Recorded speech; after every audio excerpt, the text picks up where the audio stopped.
Hello everyone, and welcome back to iKenSleep.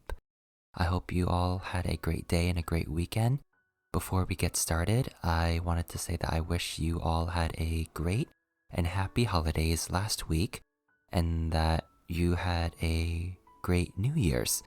Hope you ended 2022 on a good note, because I'm sure it was quite the roller coaster for all of us, and that we look forward to what 2023 holds for us. And also, I wanted to wish a happy birthday to any New Year's babies.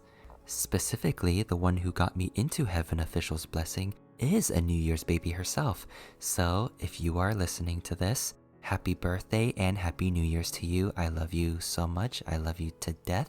And please continue getting me obsessed with the same things you do, because we all know that I could use the adventure and it's loads of fun. So, please continue being you, and I hope you and everyone else enjoy this entry, because we are getting into chapter 1 of Heaven Official's Blessing.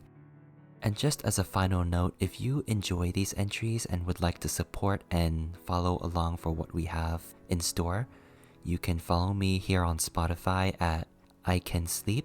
You can follow me here on YouTube at iKenWin, as well as my social medias on TikTok at iKenWin, and Instagram at officially.ikenwin.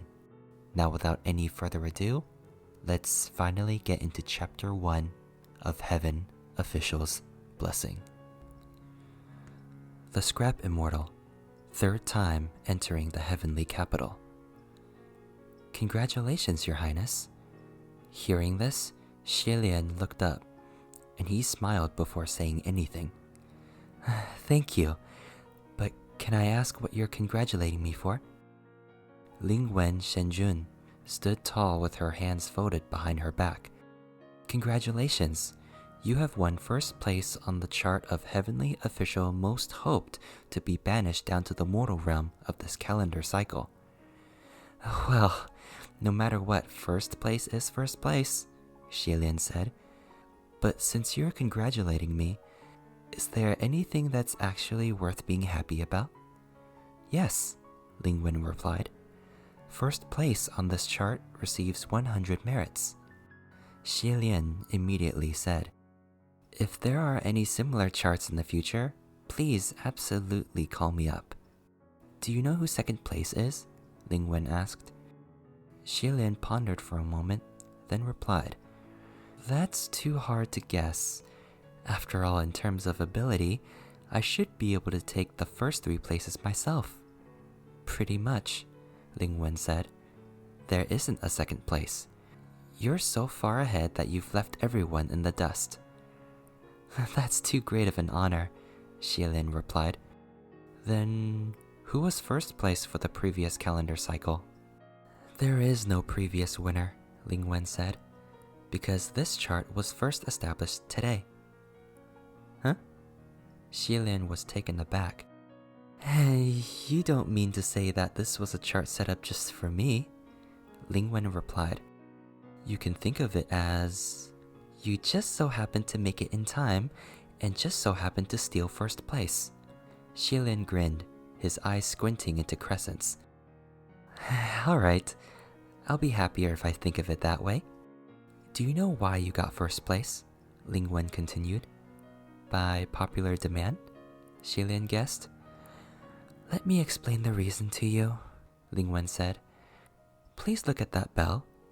Xilian turned his head to gaze toward where she pointed, and what he saw was an extremely beautiful sight. There were grand palace temples made of white jade, abundant towers, pavilions, and gazebos, with heavenly clouds lingering about as streams flowed and birds danced. He took a good look for a while, then asked, Did you perhaps point in the wrong direction? There's no bells anywhere. I didn't, Lingwen said. It's right there. Don't you see it? Xilian looked again seriously, then answered honestly. I don't. Lingwen replied, It's all right if you don't. There used to be a bell there, but when you ascended, it fell because of the tremors. Huh? That bell is older than you, but it has a spirited character and enjoys a good spectacle. Whenever someone ascends, it tolls a few times in applause. When you ascended, the tremors were so strong, the bell tolled like mad and couldn't stop at all. And in the end, it shook itself off the bell tower before it finally ceased. And when it fell, it crashed down onto one of the heavenly officials passing by. Is everything better now? Xilian inquired. Not yet. It's still under repairs, Lingwen replied. I meant the heavenly official who was hurt, Xilian clarified. The one it hit was a martial god, Lingwen said. A flick of his hand and the bell was chopped in two right then and there. Now, please look over at that golden palace. Do you see it? Again, Xilian looked to where she was pointing and saw amidst the haze of clouds that resplendent golden glazed roof. Ah, this time I see it. It's not right if you see it, Lingwen said. There wasn't anything there before. When you ascended, the golden pillars of the golden palaces of a number of heavenly officials collapsed from the tremors, and their glazed roof tiles shattered. There are some that won't be so easily fixed, so the heavenly officials could only put together some last-minute palaces to make do for the time being.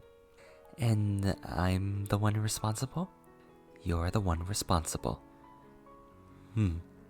Xilian asked to confirm. So I've offended many heavenly officials since the moment I arrived? If you can make amends, maybe not, Lingwen said. How do I make amends? Easy. With 8,880,000 merits. Xilian grinned again. Lingwen added, Of course, I know you don't even have a tenth of that amount. Xilian replied earnestly. How do I say this? Even though I'm very sorry, if you want just 10,000ths of that amount, I don't have it. The faith of mortal believers was converted into the spiritual power of a heavenly official. Every stick of incense they lit and every offering they gave was thus called merits.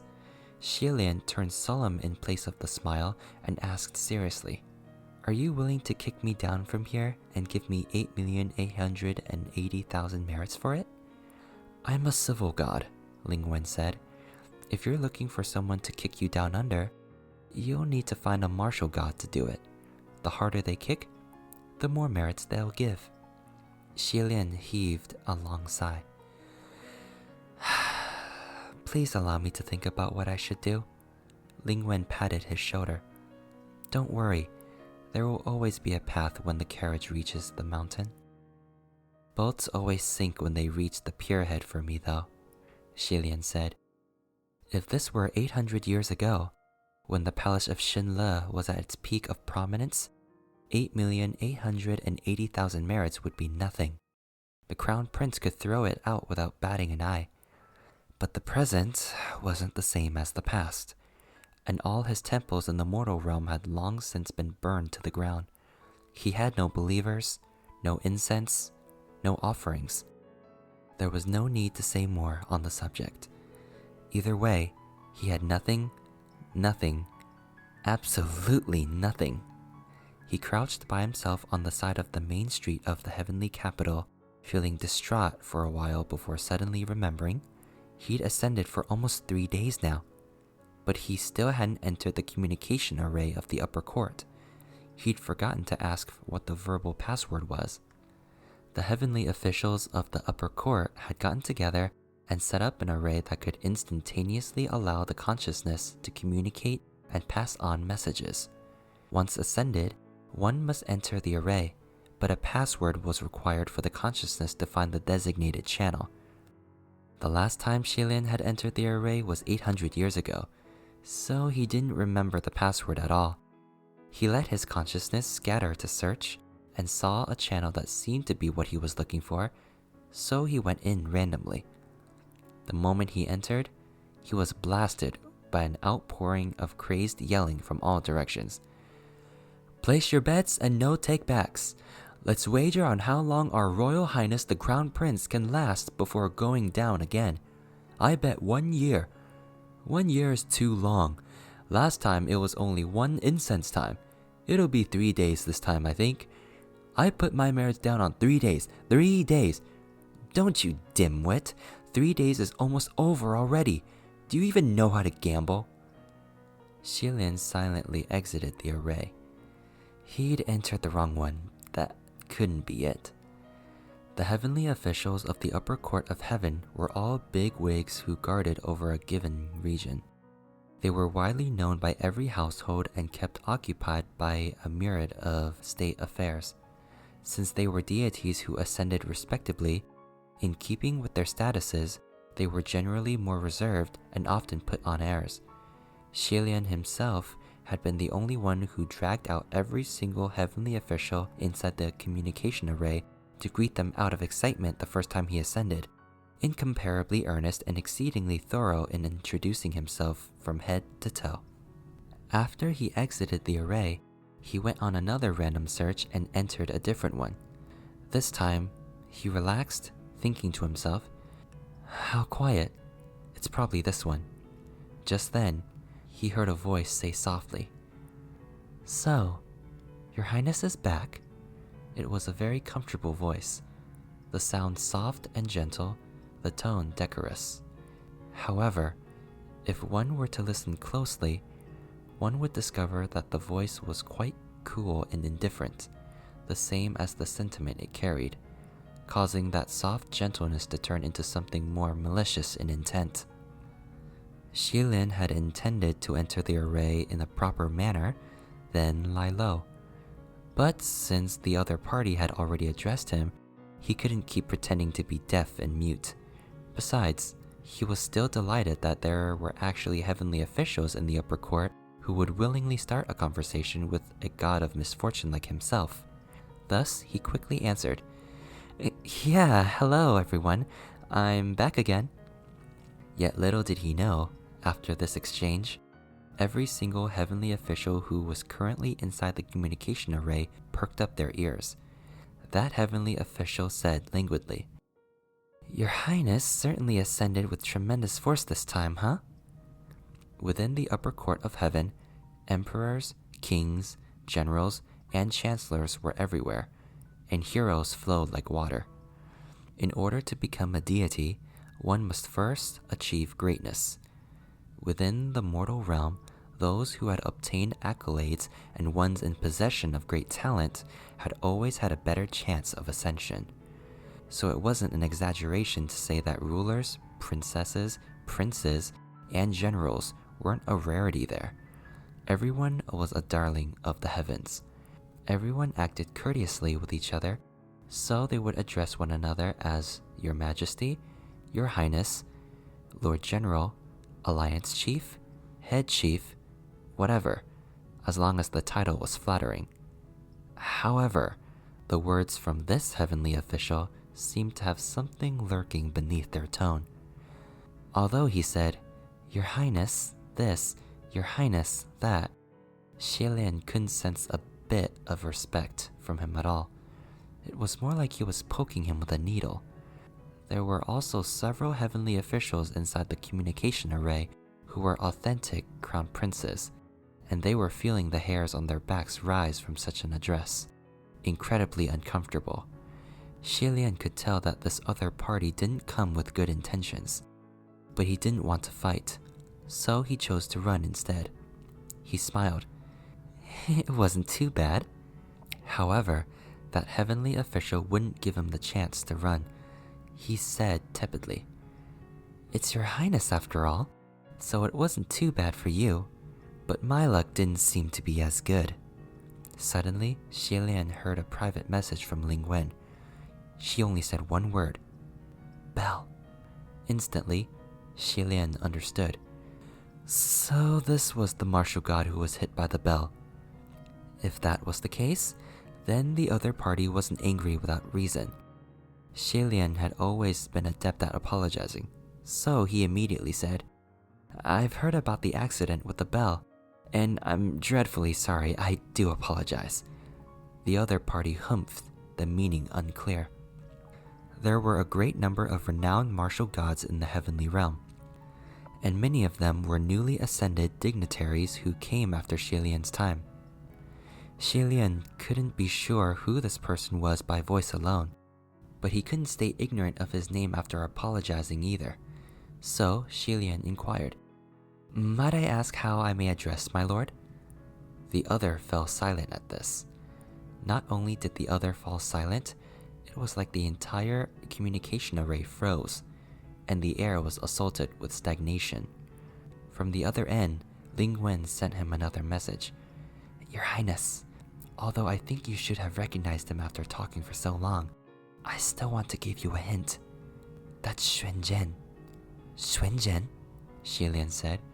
He was stumped for a moment before he finally came around, then sent a voice message back in shock. "That's Mu Qing?"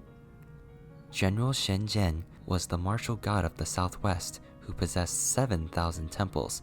His name in the human world was considerably distinguished, and this General Xuan Zhen's real name was Mu Qing. 800 years ago, he was a deputy general at the Xinle Palace of the Crown Prince.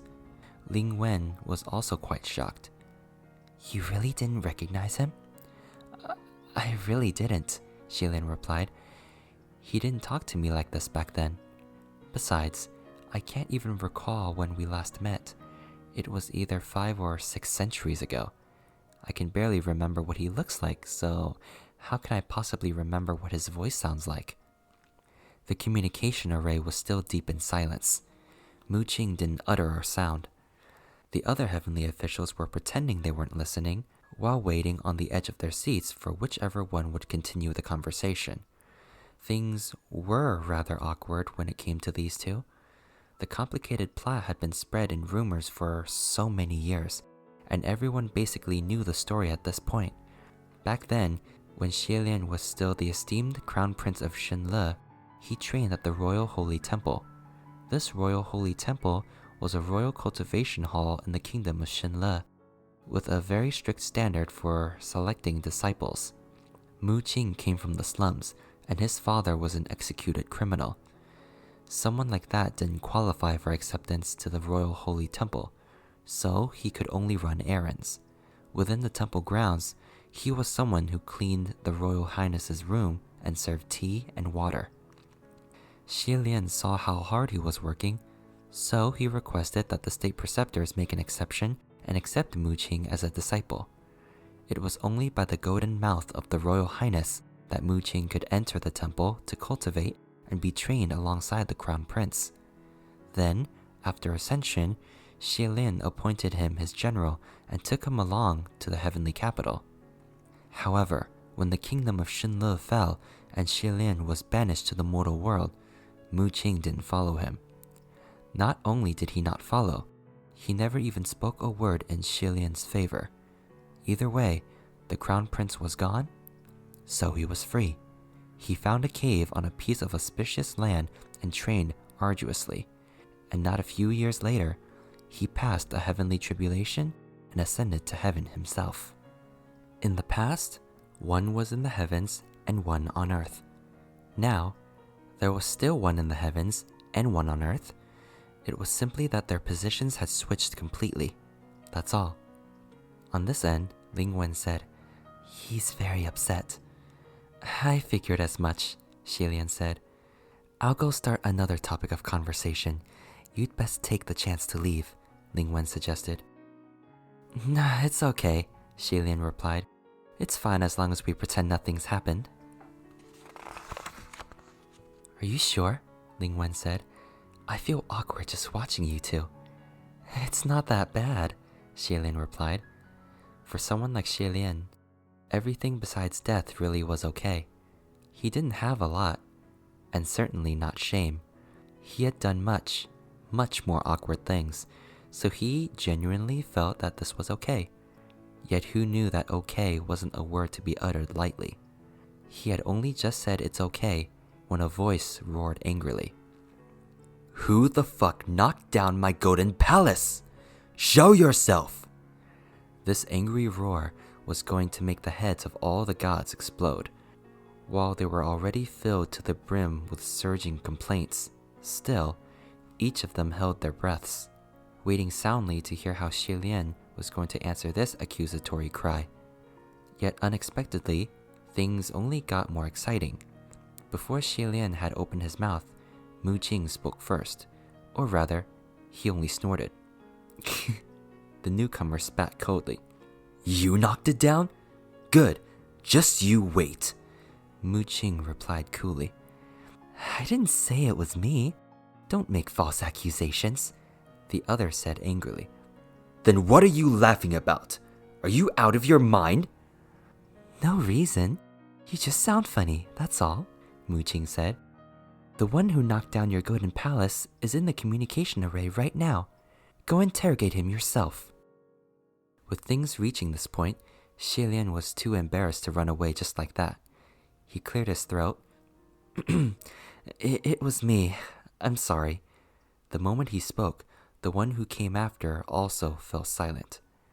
Next to his ear, Ling Wen messaged him again. "Your Highness, that's Nanyang." "This one I know," Xie Lian said. "But it seems he doesn't recognize me." "He does," Ling Wen confirmed. "It's just that he spends most of his time roaming the mortal realm and rarely comes back to the heavenly capital. He didn't know you had ascended again, that's all." Nanyang Shenjun was the martial god of the southeast. He possessed 8,000 temples and was incredibly loved by the people. His real name was Feng Xin, and 800 years ago, he was the #1 heavenly general of the Shunle Palace of the Crown Prince. Feng Xin was loyal to a fault, and he had been Xie Lian's imperial bodyguard since the Crown Prince was 14 years old. He grew up with Xie Lian.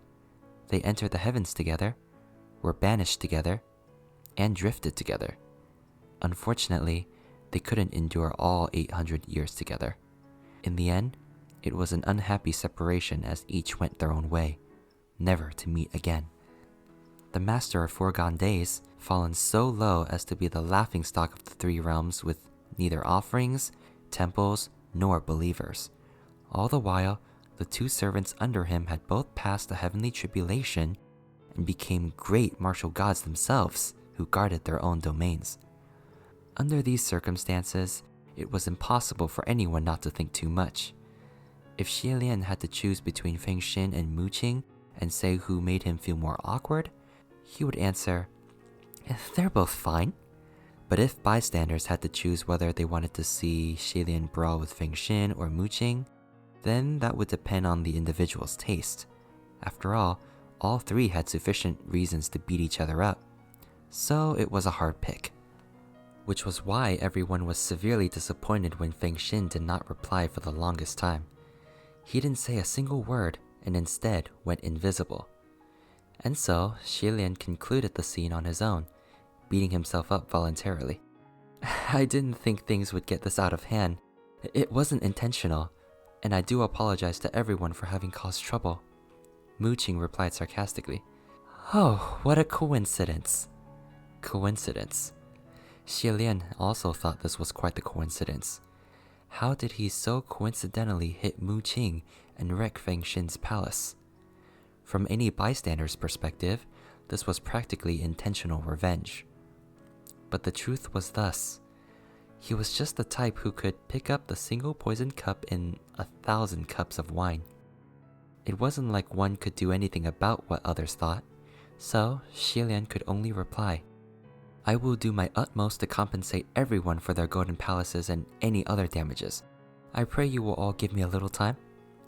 It didn't take any brains to see how obvious it was that Mu Qing wanted to keep making snide remarks. But his golden palace didn't suffer any damages, and the bell that fell on him was also chopped in two. If he continued to be so overbearing, it'd be unseemly for someone of his status. Thus, he also fell silent and went invisible. When Xie Lian saw that the awful messes themselves were now gone, he quickly fled too. He was still pondering deeply and seriously on where he could go to get his hands on 8,880,000 merits. The next day, Ling Wen invited him to the palace of Ling Wen. Ling Wen was a heavenly official who managed the affairs of celestial personnel and controlled the smooth sailing and rapid career promotion of humans. The entire palace was stacked full of official documents and scrolls from the ground to the ceiling. Quite an astounding sight, enough to make one quake with fear. On the way over, every heavenly official who emerged from the palace of Ling Wen was holding stacks of documents that were taller than the average person. Their complexions were ghastly pale, looking either like they were breaking down or numb. After Xilian entered the Great Hall, Ling Wen turned around and got straight to the point. "Your Highness, the Heavenly Emperor has a request for you. Will you give him some assistance?" There were plenty of Shenjun and Yunjun in the Heavenly Realm, but there was only one who could be addressed as Emperor. If this lord wanted something done, he needn't ask first, which was why Xilian was a little taken aback before he replied. "What is it?" Ling Wen handed him a scroll.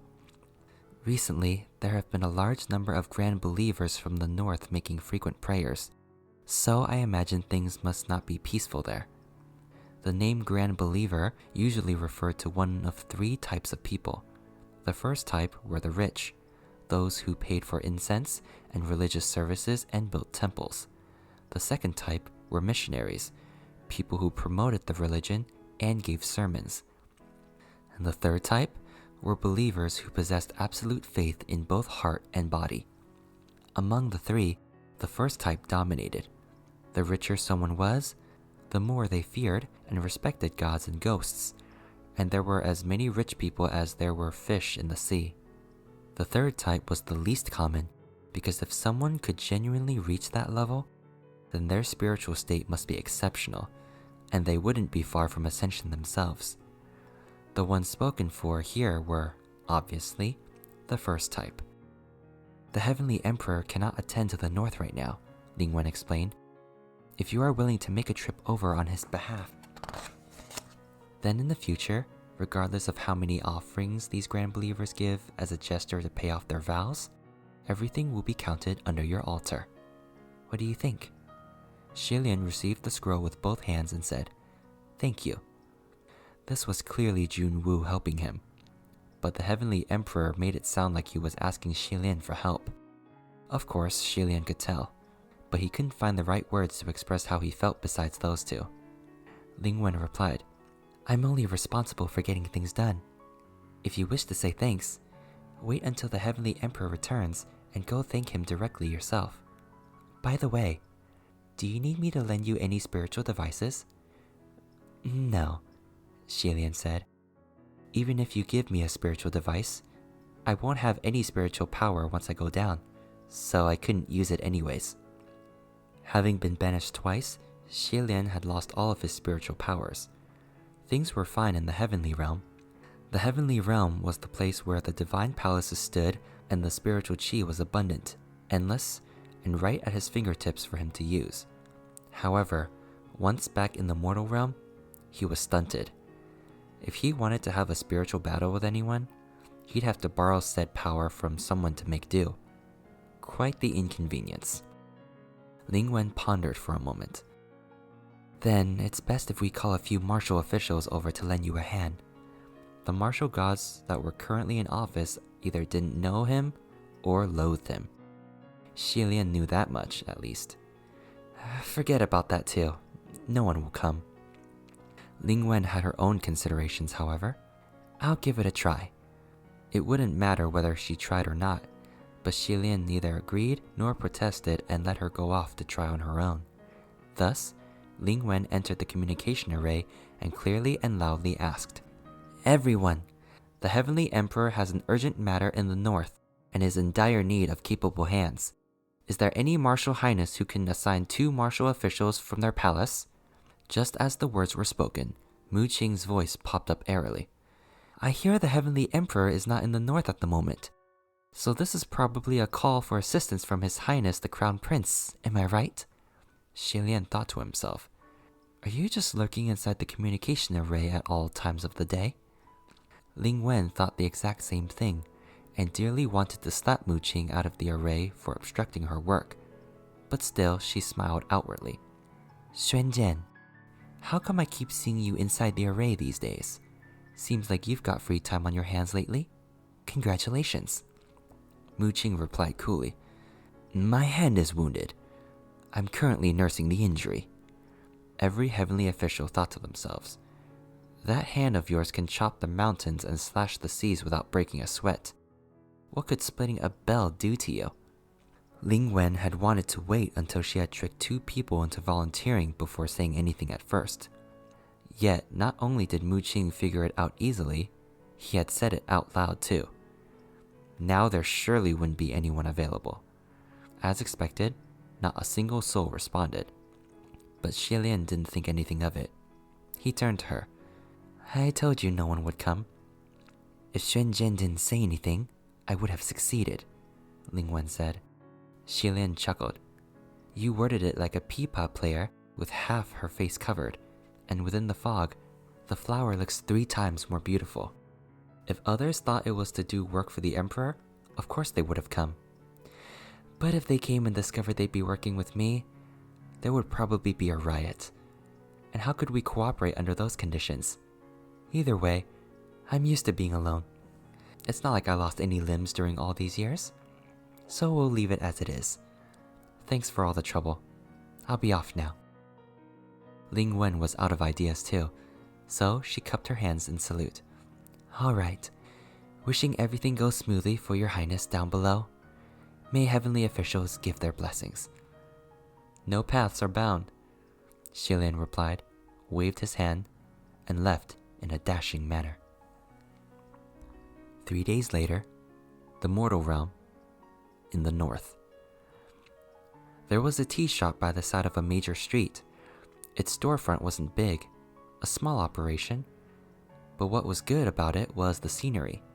There were mountains and waters, people, and the city. It had it all, but not much. Not much, but just right. If one was to have a chance meeting here in this landscape, it would definitely become a beautiful memory. The tea master inside the shop was extremely idle. When there weren't any customers, he'd bring a stool out to sit by the entrance to watch the mountains and the waters, the people, and the city, quite jolly as he looked on. Today, he saw a white-clad cultivator who had come down the road from a distance. The cultivator was travel-worn, as if he had walked for a long time. When the man came close, he brushed past the small shop at first, but suddenly he halted.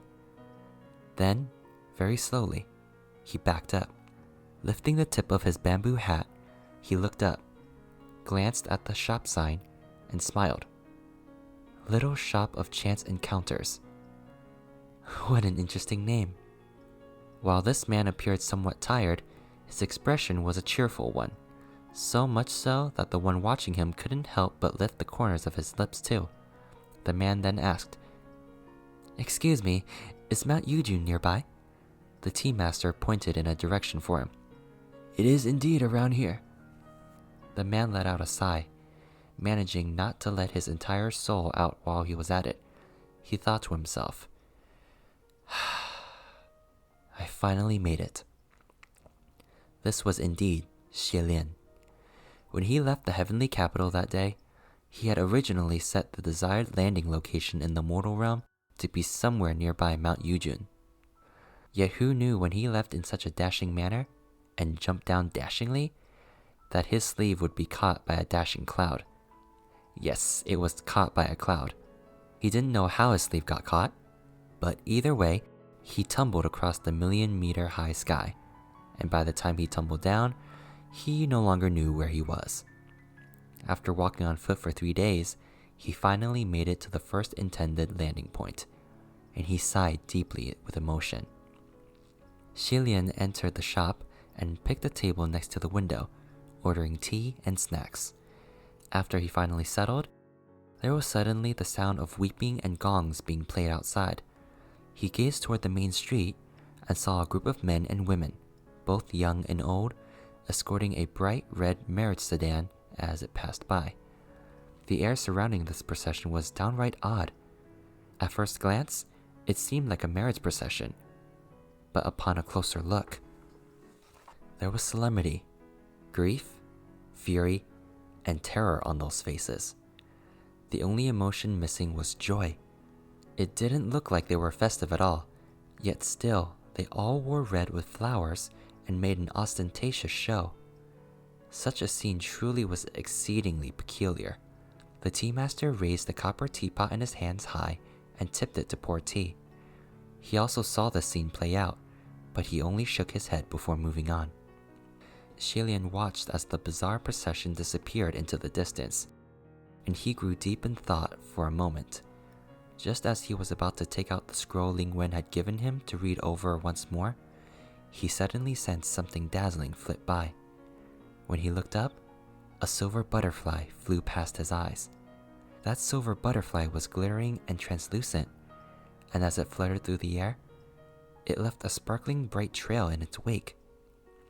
Shilian reached out toward it in spite of himself. The silver butterfly was incredibly intelligent. Instead of being alarmed by the movement, it stopped on the tip of his finger. Its wings shimmered, beautiful and serene, and beneath the sunlight, it felt like the illusion of a dream that would shatter with a single touch. A moment later, it flew away. Shilin waved at it as a farewell, and when he turned his head back around, there were 2 more people sitting at his table. There were 4 sides to this table, and those 2 each took a side, one left, one right. They were both young men of 18 or 19 years of age. The one on the left side was taller, with deep brows and handsome features, and his eyes carried a sort of unbridled wildness. The one on the right was extremely fair, elegant, and poised. His expression was a bit overly distant and cold, making him look as if he was extremely displeased. Actually, neither of them looked pleasant. Shilian blinked. You 2 are? The one on the left replied, Nanfeng. The one on the right said, Fu Yao. I wasn't asking for your names, Shilian thought. Just then, Ling Wen suddenly transmitted a message. Your Highness, there are 2 junior martial officials from the middle court who have volunteered to go assist you. They've already descended to find you and should be there by now. This middle court was naturally the opposite of the upper court. The heavenly officials of the heavenly realm could be crassly divided into 2 groups, those who had ascended and those who hadn't. The upper court consisted of heavenly officials who ascended on their own abilities. There were only about 100 of them in the entire heavenly realm, extremely eminent. As for the ones in the middle court, they were brought up as appointed generals. Strictly speaking, they should be addressed as pure heavenly officials. But when everyone addressed each other, they'd often take out pure in the name. One might ask, if there was an upper court and a middle court, was there a lower court? No. Actually, there had been one when Shilian first ascended. At the time, the division was still upper court and lower court. However, later everyone discovered a problem. When one was introducing oneself, it sounded really bad to say, I am blank, from the lower court. With the word lower, it felt like one was lower compared to the others. It must be known that there were definitely geniuses and outstanding figures with impressive spiritual power among them. And what they were missing was only that one heavenly tribulation before they could become real heavenly officials. And who knew if that day would arrive soon? Thus, it was proposed that one word be changed, and saying, I am blank, from the middle court, sounded so much better, even though they both meant the same thing. In any case, after it was changed, Shilian couldn't get used to it for the longest time. Shilian stared at these 2 junior martial officials, each appearing more upset than the other, not looking at all like they had come voluntarily. He couldn't help but ask, Ling Wen, they don't look like they're here to help me work. More like they're here for my good-for-nothing head. I hope they're not here because of your trickery. Unfortunately, what he said didn't seem to be transmitted, and he couldn't hear Ling Wen's voice by his ears anymore either. He figured it was because he'd been away from the heavenly capital too far and too long, and his spiritual powers were depleted. Without any choice, Shilian first flashed a smile at the 2 junior martial officials, then said, Nanfang and Fu Yao, was it? Let me first thank you both for volunteering to come help. The two only nodded, giving quite the attitude. It seemed they must have come from the retainment of distinguished martial gods. Xilian told the tea master to bring 2 more cups. Then he raised his own teacup and scraped the tea leaves aside as he asked casually, "Which highnesses are the 2 of you from?" "The palace of Nanyang," replied Nanfang. "The palace of Shenzhen," replied Fu Yao. Whoa, this was certainly horrifying. Xilian gulped down his mouthful of tea. "Did your generals tell you to come?" The 2 answered in unison. "My general didn't know I was coming." Xilian pondered for a moment before asking again. "Then, do you know who I am?" If these 2 junior martial officials had come in blind because of Ling Wen's deception and helped him, then they would get scolded by their own generals upon their return. It wouldn't be worth it. "You're His Royal Highness the Crown Prince," Nanfang said. "You're the justice of the mortal realm, the center of the world," Fu Yao said. Xilian choked for a moment, then asked Nanfang, uncertain, "Did he just roll his eyes?" "Yes," Nanfang replied. "Tell him to beat it." It wasn't a secret that Nanyang and Shenzhen didn't get along. When Xilian first heard of this, he wasn't surprised in the least, because Feng Xin and Mu Qing hadn't shared any great friendship in the past. What had kept things peaceful was that they were subordinates, so when the Crown Prince said, "Hey, don't fight, you have to be good friends," everyone held back and didn't flip out. Back then, when they got really upset, they'd stab each other with words at most. But with the way things are now, faking it was no longer necessary. This was also why the 2 heavenly officials' folk believers in the southeast and the southwest regarded each other with contempt. Throughout the years, the palace of Nanyang and the palace of Shenzhen had always seen each other as enemies. The 2 before him now were a classic example. Fu Yao sneered. "Ling Wen Shenjun said that all willing volunteers were welcome. So on what grounds are you telling me to scram?" The word willing, uttered using that expression of his, really wasn't persuasive. Xilian said, "Let me just confirm. You 2 really came as willing volunteers? If not, then please don't force yourselves." The 2 answered in unison, "I'm willing." Looking at these 2 grim and dispirited faces, Xilian thought inwardly, "You guys actually mean I want to kill myself, right?" "Well, in any case," Xilian continued, "let's talk business first. I'm sure you both know what we're doing here in the north, right? So I'm not explaining it from the top." "Nope," the 2 said in unison.